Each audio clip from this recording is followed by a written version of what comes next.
پھر لوگ مدینہ جائیں گے، پھر وہ واپس جو ہے مکہ آ جائے گا. اچھا، یہ جو امام مہدی کا پھر بالآخر ان کو جب وہ پا لیں گے تو وہ موقع ہوگا کہ وہ حجر اسود کے قریب وہ موجود ہوگا، بلکہ ملتزم کے ساتھ وہ چمٹا ہوا ہوگا جب لوگ اس کو ڈھونڈ لیں گے. اچھا اس کو ڈھونڈ لیں گے تو وہیں پہ گفتگو شروع ہو جائے گی کہ آپ کی ہم بیعت کرنا چاہتے ہیں.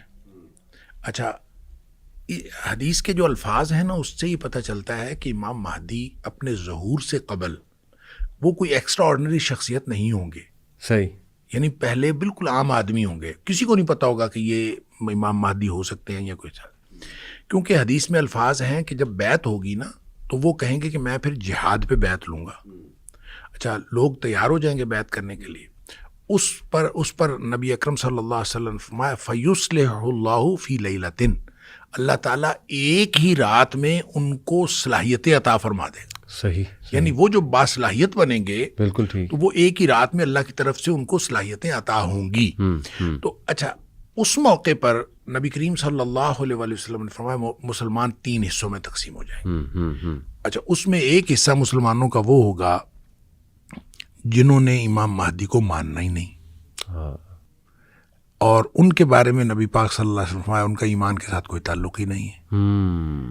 دوسرا حصہ یعنی 3 میں سے دوسرا حصہ وہ ہوگا جو لڑائیوں میں شہید ہو جائیں گے. ٹھیک. نبی پاک صلی اللہ علیہ وسلم فرمایا روئے زمین کے بہترین شہداء ہوں گے. اللہ.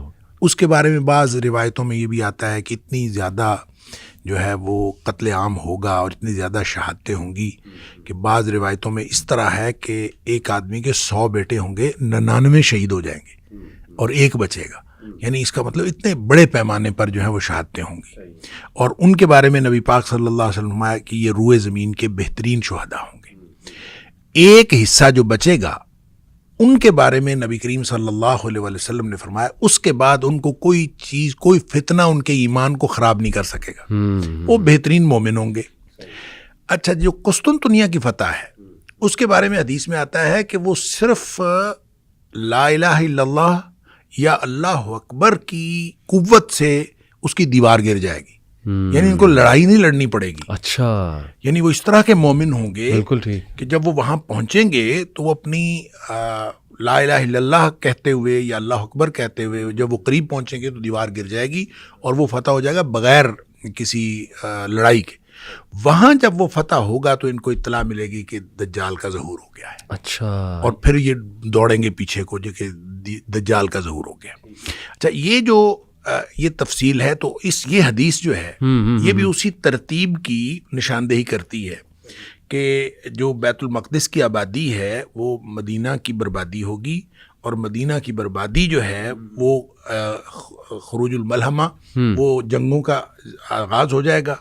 اور جب جنگوں کا آغاز ہوگا تو پھر اس کے نتیجے میں فتح قسطنطنیہ ہوگی، اور فتح قسطنطنیہ ہوگی تو اس کے بعد جو ہے دجال کا ظہور ہوگا.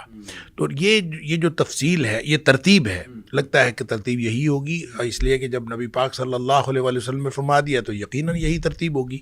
تو اس میں ایک بات بہرحال میں جو آپ نے کہا کہ بیت المقدس کی آبادی سے کیا مراد ہے اور بربادی سے کیا مراد ہے، دیکھیں اس کا ایک تو مطلب یہ ہے کہ ہمیں جو سمجھ آتی ہے کہ بیت المقدس جو ہے وہ اس کے اندر جتنی خرابیاں ہیں، جتنے وہاں پہ کیوس ہے، وہ ختم ہو جائے گا. آبادی سے مراد یہ ہے. اچھا، اور یہاں کی بربادی سے مراد ہے جتنا یہاں پہ امن ہے یہ ختم ہو جائے گا.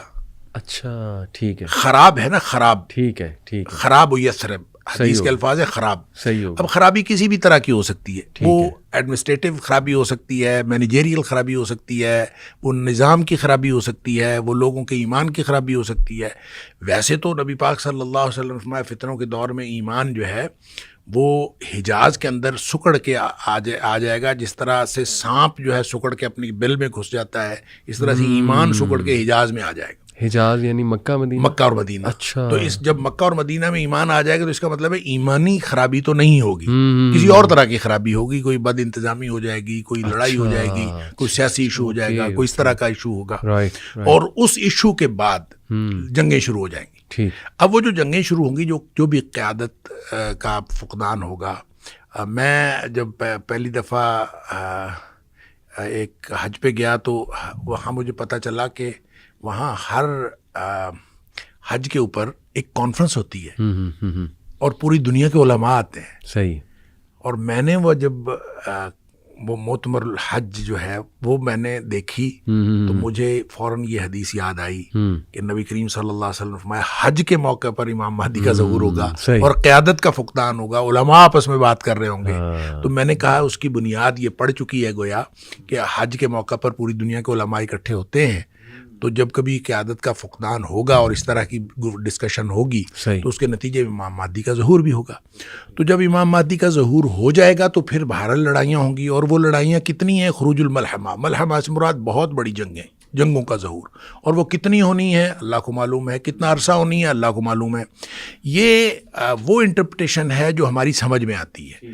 ویسے میں ان ساری باتوں کے بارے میں جو مستقبل کے حوالے سے نبی اکرم صلی اللہ علیہ وسلم نے فرمائیں، اس کے بارے میں ہمیشہ یہ بات عرض کیا کرتا ہوں کہ ہمیں اس کے بارے میں حتمی تعین کی بات نہیں کرنی چاہیے، اور حتمی تعین کیا بھی نہیں جا سکتا. ہو سکتا ہے نبی کریم صلی اللہ علیہ وسلم نے کوئی بات تمثیلی انداز میں فرمائی ہو سکتا ہے کوئی بات حقیقی انداز میں فرمائی ہو. وہ حقیقی ہو یا تمثیلی ہو، ہم نہ اس کے وقت کا تعین کر سکتے ہیں اور نہ اس کی نوعیت کا حقیقی تعین کر سکتے ہیں. البتہ پاسبلٹیز ہم ڈسکس کر سکتے ہیں، یہ امکان ہے، یہ ہو سکتا ہے، یہ ہو سکتا ہے، صرف یہ کہہ سکتے ہیں.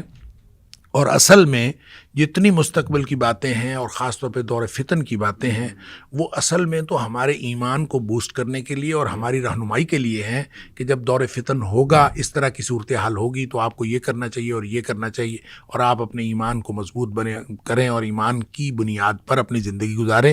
اصل میں تو ہمارے لیے یہ رہنمائی ہے. باقی رہی بات واقعات کے تعین کی تو اس کا حتمی تعین نہیں کیا جا سکتا.